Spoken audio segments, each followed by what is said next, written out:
नमस्कार, मैं जितेंद्र शर्मा। मेरे हाथ में कुछ है, मैं आपको दिखाना चाहता हूँ। ये देखिए, बारी-बारी से हम आपको दिखाएँगे कि ये आखिर क्या है और हमारे हाथ में क्यों हैं। और इस वक़्त जो हम करीब आधी रात को यहाँ खुले में जब वीडियो बना रहे होते हैं, जनता की बात कर रहे होते हैं, जनता से बात कर रहे होते हैं, तो फिर आखिर रात में इन चीज़ों को दिखाने का क्या मतलब रह जाता होगा? तो हम बताएँगे आपको कि ये कोई साधारण चीज़ नहीं है, ये कोई हल्का-फुल्का सामान नहीं है, ये बहुत बड़ी चीज़ है। इस चीज़ के मायने क्या हैं वो भी हम बताएँगे और ये हमारे पास ये कहाँ से ये आए वो भी हम आपको बताएँगे और क्यों हम इनको लेकर आए ये भी हम बताएँगे और आज इस वीडियो के अंदर इसका क्या मकसद है वो भी हम बताएँगे। इन्वेस्टिगेशन मीडिया को आप सब्सक्राइब ज़रूर करें, इस वीडियो को शेयर ज़रूर करना चाहिए, देखिए हमको तो ऐसा लगता है। दूसरी बात कि हमारे वीडियो लंबे ज़रूर होते हैं, आपको तकलीफ़ थोड़ी बहुत हो सकती है, कुछ समय के लिए हो सकती है। आप हमारे जो बड़े-बड़े वीडियो हैं, वो देखने की आदत आप डाल लें, क्योंकि हम बात कहते हैं, सटीक बात कहते हैं, निष्पक्ष बात करते हैं। हम रील और जो जो फ़ोटो वाला जो होता है, शॉर्ट वाला काम हम नहीं करते। कई लोग बोलते हैं हमको बहुत लंबा वीडियो बनाते हैं, बहुत लंबा वीडियो बनाते हैं, तो हम कहते हैं कि हम मजबूर हैं, पूरी बात किए बिना हम नहीं हो सकते और जिस तरह से शॉर्ट वाला जो चलन चल रहा होता है, उस पर हम नहीं जाना चाहते। बाबा साहब भीमराव अंबेडकर की ये तस्वीर है। Bharat Ratna Baba Saheb doctor Bhimrao Ambedkar MA, MSc, DSc, PhD, LLB, DLitt, bar at law,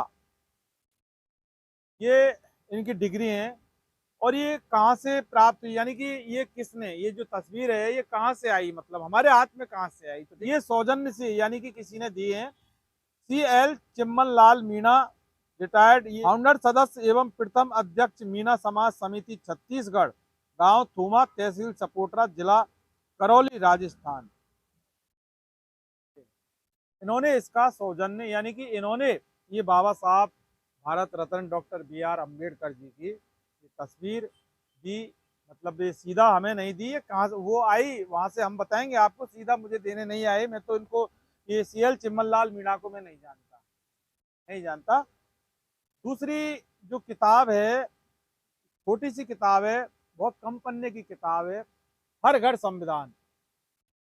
हर घर संविधान मुश्किल से ये देखिए यहाँ पर लास्ट 56 नंबर का पेज है, यानी कि संविधान की किताबें बहुत बड़ी बड़ी हैं, लेकिन ये यहाँ पर ये हर घर संविधान ये किताब है, छोटी सी किताब है।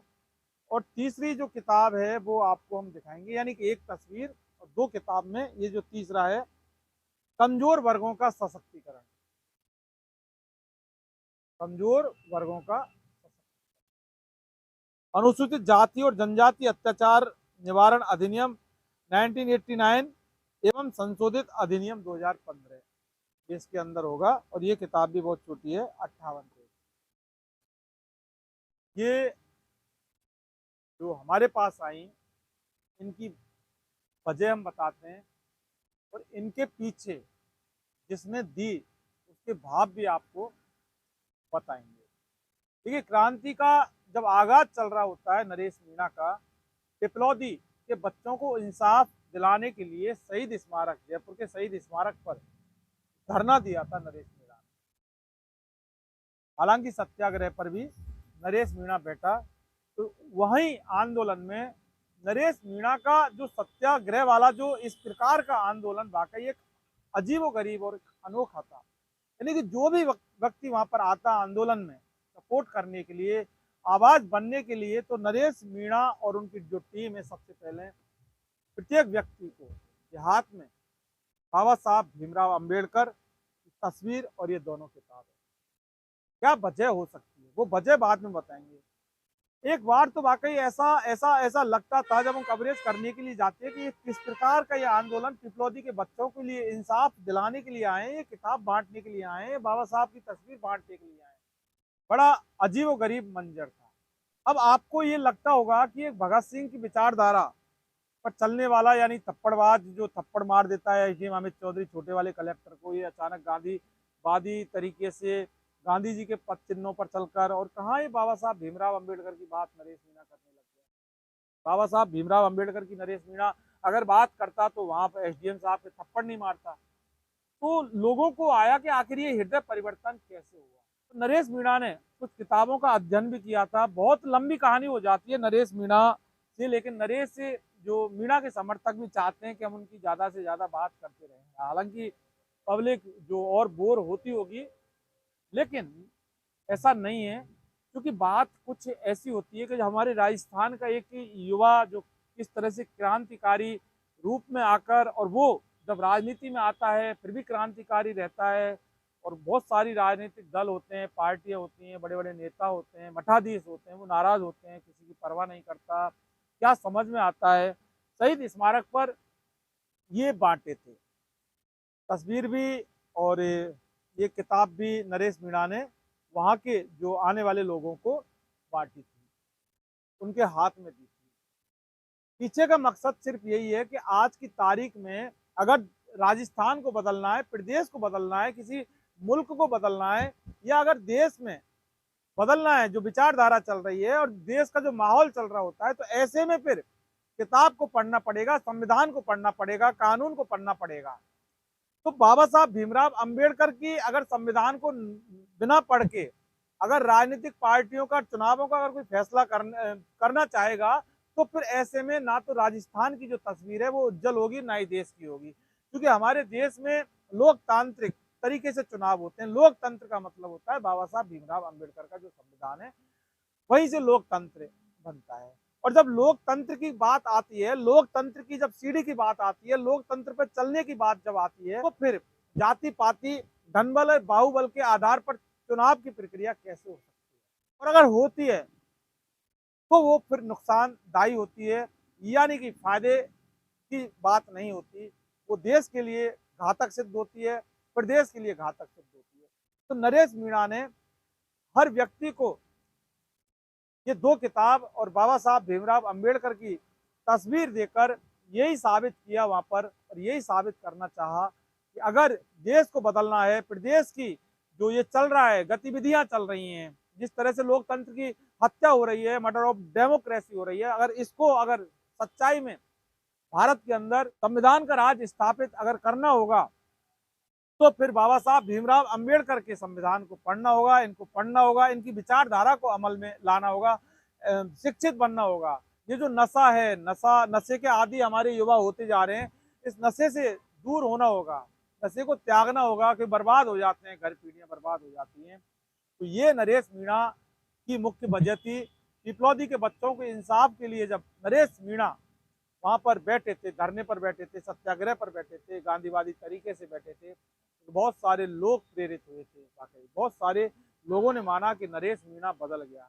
तो नरेश मीणा अगर वाकई बदल गया, नरेश मीणा की विचारधारा बदल गई, नरेश मीणा की सोच बदल गई, तो फिर क्या माना जाए कि अब अंता में भी कुछ बदलाव होगा।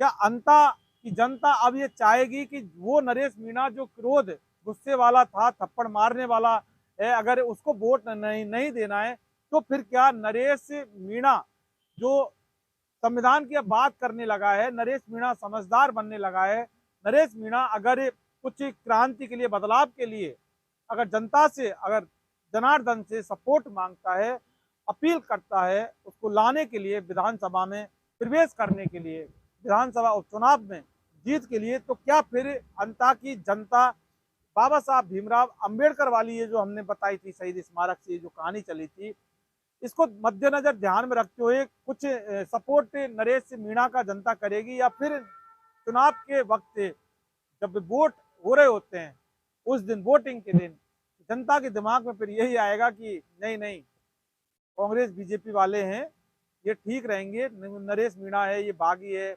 नरेश मीणा कहाँ कहाँ से चुनाव लड़ता है, नरेश मीणा का कोई स्टैंड नहीं है। अगर जनता ऐसे सोचेगी तो फिर ये बाबा साहब भीमराव अंबेडकर का अपमान इसलिए होगा। बात ये नहीं है कि नरेश मीणा को वोट देना है, किसी को वोट देना है, वोट देना जनता का अधिकार होता है, लेकिन यहाँ पर नरेश मीणा भी अब यही चाहता है कि उस समझदार व्यक्ति को वोट दिया जाए जो कि इस राजनीतिक भेदभाव, जातिगत भेदभाव और धनबल और बाहुबल भेदभाव से ऊपर हो। उम्मीदवार कोई सा भी हो सकता है, लेकिन उम्मीदवार एक शिक्षित, उम्मीदवार पढ़ा लिखा और उम्मीदवार समझदार, जो जनता के हक अधिकारों के लिए लड़ सके, जनता के हक और अधिकारों के लिए संघर्ष कर सके। जनता को वोट वहीं डालना चाहिए। वोट अनमोल होता है कि कोई कीमत नहीं होती, लेकिन कुछ नेता चुनावों के टाइम पर जनता की भावनाओं के साथ खेलकर, समझ रहे हैं ना बात को, 5 साल तक जनता की बेकदरी करते हैं, उनके आंसू जनता को रोना पड़ता है। ऐसे में दुहाई देती है जनता, कौन आएगा हमें जस्टिस करने के लिए। के बाद जब जनता पछताती है कि हमने वोट गलत दे दिया, इस पार्टी को गलत दे दिया, इस नेता को गलत दे दिया। ऐसा इस बार नहीं होना चाहिए। 2.5 साल का ये कार्यकाल है, इसमें जनता जब वोट करे तो अंता की 2.5 साल में कभी भी अंता की जनता को पछताना नहीं पड़े।